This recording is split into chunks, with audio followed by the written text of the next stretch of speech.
a todos mis suscriptores. Por acá, Zuleima Martínez, desde la ciudad de Valencia, Estado Carabobo, Venezuela. Y hoy voy a conversar acerca del miedo y les voy a informar cuáles son esos 4 pilares del miedo. El miedo es una emoción primaria, básica y universal. Eso significa que está presente en el repertorio emocional de todos y cada uno de nosotros. Entonces, por algo será, evidentemente, el miedo es un mecanismo de defensa ante situaciones que suponen un peligro. Si te preguntas por qué tienes miedo, debes saber que esta emoción tiene una clara función de supervivencia. Te guía hacia la reacción más apropiada cuando existe algo que supone un riesgo para ti. En gran parte, gracias al miedo, nuestros antepasados han sobrevivido. ¿Por qué? Por ejemplo, cuando el miedo les ayudaba a correr ante un depredador. Actualmente, el miedo es el responsable de que no te pongas a caminar por la autopista, por una highway, o de que no te sientes en la barandilla del balcón, por ejemplo, de un 10º piso. Hoy te quiero conversar también acerca de cuáles son esos 4 pilares del miedo. Y como dije en mi introducción, definiendo el miedo siempre ha estado presente y es un elemento de la vida misma. Miedo a ciertas cosas, miedo a las alturas, miedo a ciertas personas, miedos a ciertos animales y muchos otros tipos de miedos que se transforman en fobias y que parece imposible poder enfrentarlos todos. Según estudios realizados por la Universidad de Harvard, todos los miedos se pueden categorizar en 4 pilares. Y esos son los 4 pilares que les voy a conversar hoy. Pilares de cuerpo, pilares de relaciones, pilares de mente y pilares de comportamiento. Entonces, empecemos con los pilares. El pilar de miedo referente al cuerpo. Este miedo se relaciona, estamos hablando del primer pilar, pilar de cuerpo. Este miedo se relaciona a nuestro cuerpo físico, al estado de bienestar, de vulnerabilidad y ansiedad relacionados a señales que nos envía nuestro cuerpo. Nos puede generar sobreprotección, una hipervigilancia a enfermedades potenciales, miedo a enfermedades, lesiones o infecciones. Esto aún sin presentarse o confirmarse síntomas reales. Quienes experimentan este tipo de miedo, y estoy hablando del primer pilar, miedo de cuerpo, procuran un cuidado importante sobre su cuerpo y viven siempre evitando exponerse a situaciones de riesgo, como lugares muy concurridos, subirse a un avión, por ejemplo, y aun cuando esto los pueda privar de experiencias de vida interesantes. ¿Y cómo administramos entonces el miedo de cuerpo? Escucha a tu cuerpo, entiende los sentimientos que te genera y a qué los relaciona. Siempre digo, hablo con tu cuerpo, cuerpo, ¿qué te pasa? Cuerpo, ¿cómo estás? Cuerpo, ¿cómo te sientes hoy? Enfócate en el presente. No dejes que los pensamientos tomen control sobre ti. Cuando tengas pensamientos, esos rumiantes que aparecen así, obsérvalos y déjalos pasar. Chao, chao, bye, bye. No los mantengas vivos en tu mente.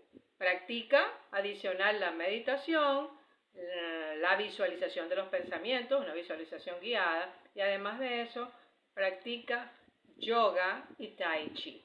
Entonces, ese es el primer pilar de miedo, miedo de cuerpo. Vamos con el segundo pilar, miedo de relaciones. Este miedo se enfoca en las relaciones interpersonales. Nos da miedo lo que nos pueda provocar nuestra gente cercana a los que le pueda suceder a ellos. Esto es muy común entre padres e hijos, o relaciones de pareja y amigos y amigas. Se genera una dependencia al bienestar de la otra persona. El estado emocional o de salud de la otra persona tiene una injerencia en mi propio estado emocional. Se generan preocupaciones propias basadas en ese comportamiento de la otra persona y que tienen afectaciones sobre mis emociones, mi estado físico e incluso sobre mis fuerzas e incluso también sobre mis finanzas. ¿Y cómo administramos el segundo miedo o pilar de relaciones? ¿Cómo lo administramos? Identifica tus relaciones más significativas y las que más sensaciones te generan. Recuerda que existen tres ámbitos, como digo yo: el tú, el otro y el universo. Tú solo puedes enfocar en tu propio ámbito, en cómo reaccionas en tus sentimientos, en la historia que te cuentas. No podemos influenciar en el ámbito del otro y no podemos hacer nada en contra de la naturaleza. Entonces, revisa esos sentimientos en tus relaciones y donde identifiques estrés o malestar, haz introspección y busca la causa de ese sentimiento. Busca sanarlo para que tengas paz en tus relaciones. Lo que hacen los otros solo me afecta si yo permito que me afecte. Recuerda, lo que hacen los otros solo me afectará si yo permito que me afecte. Entonces, hasta ahora te he hablado del primer pilar, que es el de cuerpo, y del segundo pilar, que es el de relaciones. Ahora vamos con el tercer pilar, y es el de mente. El miedo cognitivo o de pensamiento tiene que ver con el saber o no saber. Está relacionado a la información. Al tener tanta información aquí en este cerebro, no ponemos a investigar de temas y dependemos de la opinión de terceros. ¿Qué quiere decir? Que nosotros no, como tenemos tanta información acá, nos ponemos a estar investigando y nos volvemos locos. Entonces, de esos que tanto investigamos, de esos terceros, no conocemos absolutamente nada, ni siquiera su nivel de expertise o de intención en el tema, pero nos vamos enfrancando ahí. Ese es el miedo cognitivo, el del pensamiento. Esto nos puede llevar a ¿qué? A caer en miedos causados por la información consumida. Por eso siempre digo, trata de no estar viendo informaciones constantemente que te afecten emocionalmente, porque eso te puede generar miedo, y es este miedo de mente. Pero también se da el caso contrario, donde lo que nos provoca el miedo es la falta de información, y esto ocurrió cuando empezamos incipientemente con la pandemia, que no teníamos información y queríamos todos los días saber y cuántas personas van y cuántos se murieron y cómo está mi estado y cómo está mi país y cómo están los otros países del mundo, ¿no? Con las estadísticas. Entonces, eso también te provoca el miedo, esa falta de información. ¿Y qué teníamos sobre ese tema en común? Que era el caso cuando empezamos con la pandemia incipientemente. Siempre lo digo en todas mis conversaciones, la pandemia no ha cesado. Seguimos en pandemia, porque el órgano rector, que es la Organización Mundial de la Salud, todavía no ha dicho que estamos finiquitados con ese tema. Ahora, muy bien, es muy común escuchar o leer en las noticias lo más crítico que sucede en una ciudad cualquiera, hasta en tu misma ciudad, o inclusive lees de otras ciudades, ya que el pánico y la fake news pues venden, obviamente, ¿no? Cuando vamos después a esa ciudad, vamos con miedo. Wow, aquí sucedió un huracán, aquí hubo una tempestad horrible, aquí desaparecieron niños, aquí hicieron cosas que aturden a las personas de la tercera edad. Entonces, cuando la realidad es de que los que viven en el día a día en dicha ciudad es muy diferente. a lo que consumimos en los miedos. Entonces tengamos cuidado con el miedo de mente, porque ese es el miedo cognitivo o de pensamiento. Ajá, ¿y cómo lo administramos? Bueno, cuestiona tus pensamientos, haz una lista de tus principales pensamientos o preocupaciones. Si puedes hacer algo para solucionarlo, actúa en el momento. Si no puedes hacer nada, quítalo de la lista de preocupaciones. Esos son esos pensamientos rumiantes que tenemos acá y entonces están siempre preocupándonos. No te preocupes por algo que no es tuyo y no te preocupes por algo que no ocurre en tu ciudad donde tú resides actualmente. Esto no significa que dejes de preocuparte por ti o por lo que sucede a nivel mundial, ¿no? Pero lo que necesitas es dimensionar esos pensamientos y ponerlos en un nivel justo, sin que te genere estrés en tu vida. Porque el miedo genera estrés y genera ansiedad. Muy bien. Ahora vamos con el cuarto pilar del miedo. Miedo de comportamiento. Este miedo se enfoca en la decisión que debes tomar sobre actuar o no actuar.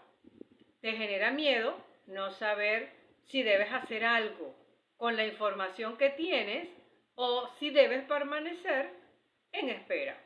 Esto puede ocurrir en tu trabajo o en tu vida personal. El miedo a actuar o el estrés de esperar.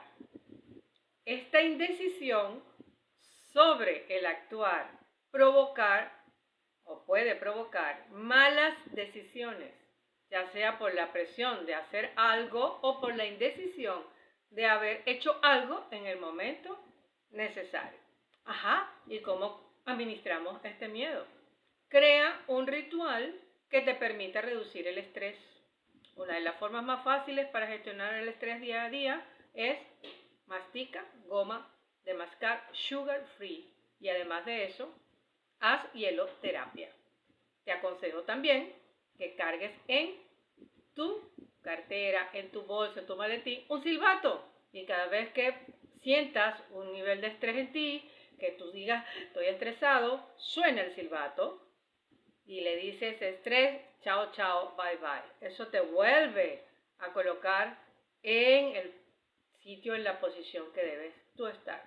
También te aconsejo que en forma regresiva cuentes de 0 al 10 con tus ojos cerrados. Que me desconcentré. No importa, vuelve a comenzar. Y eso te lleva al aquí y al ahora. Estas son unas herramientas y técnicas que te doy, que utilizo normalmente. Ahora, cuando entre el agobio, usa el ritual para aclarar tu mente y tomar mejores decisiones. Esos son, por lo menos, esto que te dije, tómalo como rituales. Puede ser, ¿verdad?, un ejercicio también de respiración. Ponte una mano en el corazón, otra en el abdomen. Inhala, 4, 3, 2, 1, exhala. Inhala, 4, 3, 2, 1, exhala. Puedes hacer una caminata, también hieloterapia, que te lo dije anteriormente, hieloterapia de 3 segundos tus manos y 3 segundos tu cara, en agua con hielo. Eso es lo más rápido para cortar el estrés, para disminuir los niveles de cortisol que te produce ese estadio de estrés. Con la práctica de todo esto te va a ayudar, obviamente, a que tengas una claridad en tu mente y a reducir el estrés. Recuerda, y esto te lo digo para finalizar, no dejes que tus miedos te impidan vivir en plenitud. Hasta la próxima. Con ustedes estuvo Zuleima Martínez desde la ciudad de Valencia, Estado Carabobo, Venezuela. Hasta la próxima.